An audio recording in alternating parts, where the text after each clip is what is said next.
그러게 남의 것은 건드리는 게 아니지. 이 한 문장은 배신의 본질을 정확히 찌르는 핵심입니다. 외도 사실을 알게 되는 순간은 내가 믿고 살아온 세계가 한순간에 무너지는 순간입니다. 그래서 외도 직후 가장 중요한 건 무엇을 하느냐가 아니라 무엇을 하지 않느냐입니다. 이제 절대 하면 안 되는 행동 탑 10 지금부터 바로 시작합니다. 첫 번째, 증거 찾기에 집착하는 것. 증거를 찾는 건 내 감이 틀리지 않았다는 걸 확인하고 싶어서입니다. 하지만 그 과정이 외도 장면을 계속 다시 찍는 겁니다. 확인은 내 상처를 덜어주는 게 아니라 그 고통을 더 또렷하게 각인시킵니다. 두 번째, 남편을 신문하고 통제하려는 것. 어디서 만난 거야? 언제부터였어? 지금은 어디야?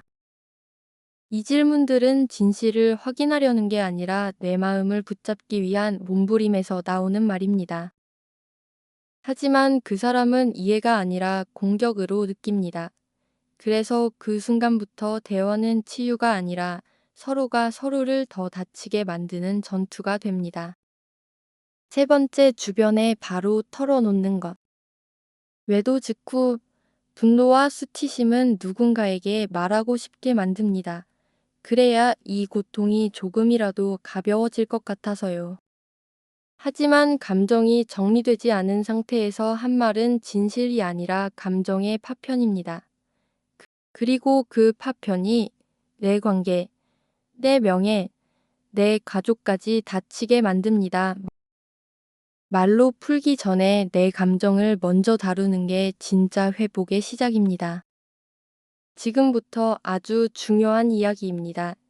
이걸 놓치면 당신은 계속 같은 자리에서 돌아오지 못합니다. 네 번째, 복수하려는 행동. 외도 뒤에 제일 많이 드는 생각이 있습니다. 내가 당한 만큼 돌려줘야 균형이 맞는 것 같다. 이대로는 내가 지는 느낌이 싫다. 하지만 그 복수의 순간 나는 그 사람을 이기는 게 아니라 상간녀 심리로 스스로 내려가는 것입니다. 복수는 나를 되찾는 행동이 아니라 나를 그들과 같은 종류의 사람으로 만들게 하는 선택입니다. 우리가 해야 하는 건 그 사람을 이기는 것이 아니라 내 기준을 다시 세우는 일입니다. 다섯 번째, 그냥 덮고 사는 것. 가장 흔하면서도 가장 위험한 선택입니다. 지금은 그냥 조용히 넘어가면 시간이 해결해 주겠지. 그렇게 믿고 싶어지죠.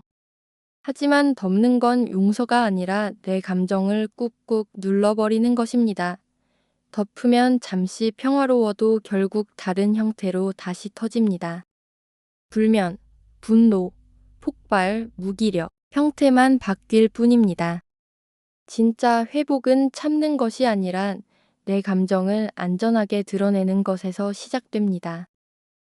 여섯 번째, 상간자를 직접 만나려는 것. 외도 직후 거의 모든 피해자가 한 번쯤 이렇게 생각합니다. 그 얼굴을 직접 봐야 끝날 것 같아요. 하지만 그 만남은 끝이 아니라 그 순간, 그날의 고통이 다시 현실로 쏟아지는 것입니다. 그 자리를 나와도 몸이 떨리고 밤에 잠을 못 잡니다. 당신이 봐야 할 건 그 사람의 얼굴이 아니라 내 마음이 어디에서 아직도 그날에 붙잡혀 있는가입니다. 일곱 번째, 아무렇지 않은 척, 감정을 차단하는 것. 괜찮아요. 이제 다 정리됐어요. 이 말 속에는 사실 나 힘들어 죽겠는데 티낼 힘도 없어. 감정을 막는 건 괜찮아진 게 아니라 느낄 힘조차 없을 만큼 아픈 상태입니다. 하지만 감정을 막는다고 사라지지 않습니다. 그 감정은 더 깊은 곳에서 자라납니다. 그리고 어느 날 불면 갑작스러운 불안, 몸의 통증으로 터져 나옵니다. 무너지는 이유는 감정을 느껴서가 아니라 감정을 느끼지 않아서입니다. 진짜 회복은 감정을 억누르는 것이 아니라 감정을 안전하게 인정하는 것에서 시작됩니다. 이거 모르시면 큰일 나요. 앞에 거 다 몰라도 이건 알고 가야 해요. 8번째 대화로 풀자는 시도. 외도 직후 아내들은 이렇게 말합니다.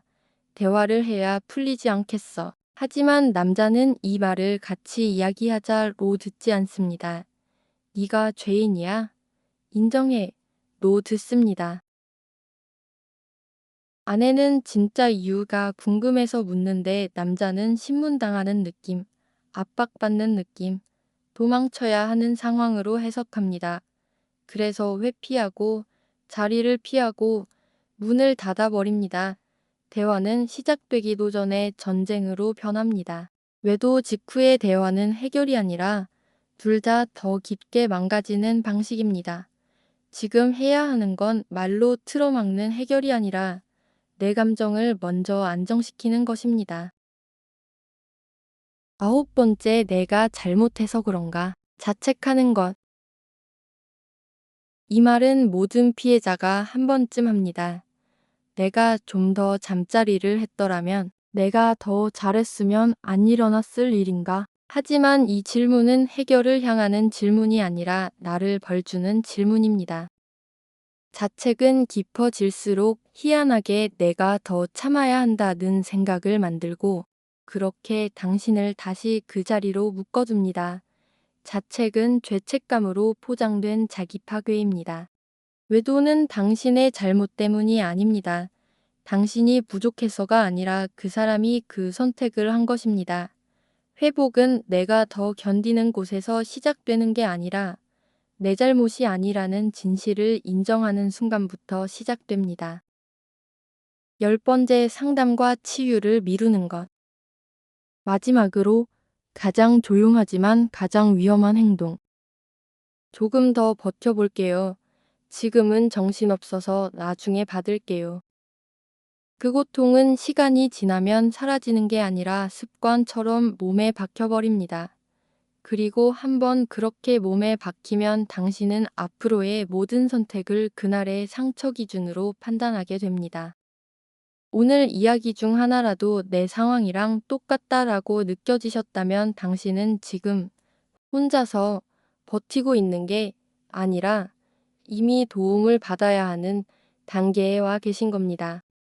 구독과 알림 설정은 당신의 회복을 지연시키지 않겠다는 선택입니다.